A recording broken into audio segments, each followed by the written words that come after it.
ಕೋಡಮ್ಮದೇವಿಯವರ ಮೂಲ ಸನ್ನಿಧಾನವಾದ ಅಮ್ಮನಹಳ್ಳಕ್ಕೆ ಬಸವೇಶ್ವರ ಯುವಕ ಪಡೆಯ ಎಲ್ಲ ಯುವಕರು ಬಂದಿದ್ದೇವೆ. ದೇವಿಯವರ ಮೂಲ ಸನ್ನಿಧಾನದ ಬನ್ನಿ ಮರದ ಒಂದು 1500 ವರ್ಷಗಳ ಇತಿಹಾಸ ಹೊಂದಿರತಕ್ಕಂತಹ ಕ್ಷೇತ್ರ ಆಗಿದೆ ಇದು. ಕೋಡಮ್ಮ ದೇವಿಯವರ ಒಂದು ಮೂಲ ಸನ್ನಿಧಾನದ ಅಮ್ಮನಹಳ್ಳಕ್ಕೆ ಪ್ರವೇಶ ದ್ವಾರ.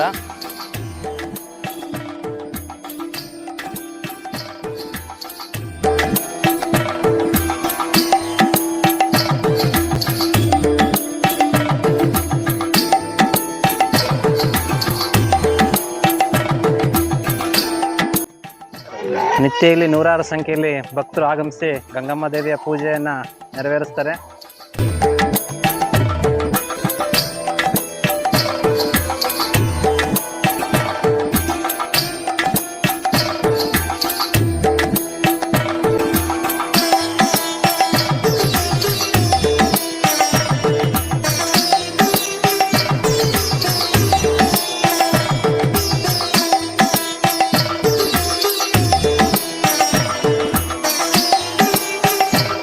ಸರ್ ನಮಸ್ತೆ.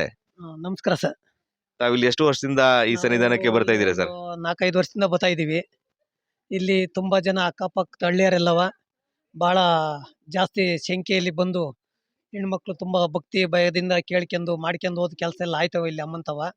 ಹಂಗಾಗಿ ಇಲ್ಲಿ ಬಂದು ಗಂಗಮ್ಮನ ಮಾಡ್ಕೊಂಡು ಎಲ್ಲರೂ ಪೂಜೆ ಸಲ್ಲಿಸಿ ಮತ್ತು ಅಲ್ಲಿ ಭೂತಪ್ಪ ಅಂತಕ್ಕೆ ಹೋಗಿ ಎಡೆ ಎಲ್ಲ ಮಾಡ್ಕೊಂಡು ಹೋಯ್ತಾರೆ. ಎಲ್ಲರಿಗೂ ಇಲ್ಲಿ ಬಂದು ಹೋದವ್ರಿಗೆ 90% ಹೆಣ್ಮಕ್ಳಿಗೆ ತುಂಬ ಒಳ್ಳೇದಾಗಿದೆ. ಇಲ್ಲಿ ಎಲ್ಲರಿಗೂ ಒಳ್ಳೇದಾಗಿ ನಡ್ಕೊಂಡು ಹೋಗ್ತೈತೆ. ಇದೇ ಥರ ಮುಂದೆ ನಡ್ಕೊಂಡು ಹೋಗ್ಲಿ ಅಂತ ನಾವು ಅಮ್ಮಂತ ಕೇಳ್ಕೊತೀವಿ.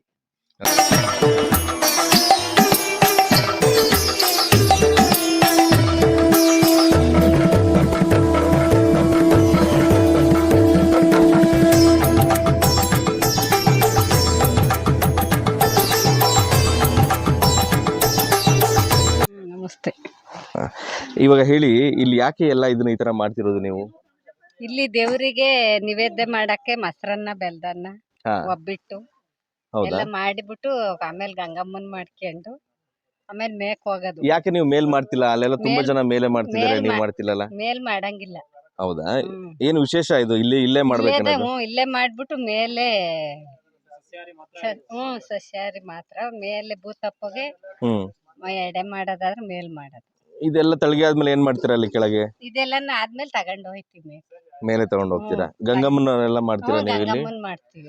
ಎಷ್ಟು ವರ್ಷದಿಂದ ಬರ್ತಿದ್ದೀರಾ ಇಲ್ಲಿ? ಅಲ್ಲ ಸುಮಾರು ನಮ್ಮ ತಾತಾರ ಕಾಲದಿಂದಲೂ ಬರ್ತಾ ಇದೀವಿ ನಾವು, ಅವಾಗ್ಲಿಂದಲ್ವೇ ಸುಮಾರು. ಅರ್ಕೆ ಅಂದ್ರೆ ದನ ಕರಿಗೆ ಮಕ್ಕಳಾಗ್ದರಿಗೆ ಎಲ್ಲ ಒಳ್ಳೇದಾಗೈತೆ. ಏನ್ ದನ ಕರುಗಳಿಗೆ ಏನಿದೆ? ದನ ಕರಿಗೆ ಎಲ್ಲ ಹುಷಾರಿಲ್ದಂಗೆ ಚೆನ್ನಾಗಿ ಕ್ಲೀನ್ ಆಗಿ ಹಸು ಹಾಲ್ ಕೊಡೋದು, ಕರವಿನ ಹಸುಗಳಿಗೆ ಎಲ್ಲವ ಅದೆಲ್ಲವ ಕ್ಲೀನ್ ಆಗಿ ಇದಾಗದಕ್ಕೆ ಬರ್ತೀವಿ. Okay okay.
ಇದು 100 ವರ್ಷಗಳ ಒಂದು ಪ್ರಸಿದ್ಧಿನ ಪಡೆದಿರ್ತಕ್ಕಂಥ ಬನ್ನಿ ಮರ. ಇಲ್ಲಿ ಕೋಡಮ್ಮ ದೇವಿ ಯಾವುದಾದ್ರೂ ದೇವರುಗಳು ಇಲ್ಲಿ ಬಂದ್ರೆ ಈ ಕಟ್ಟೆ ಮೇಲೆ ಈ ದೇವರುಗಳನ್ನ ಇದು ಮಾಡಲಾಗ್ತದೆ.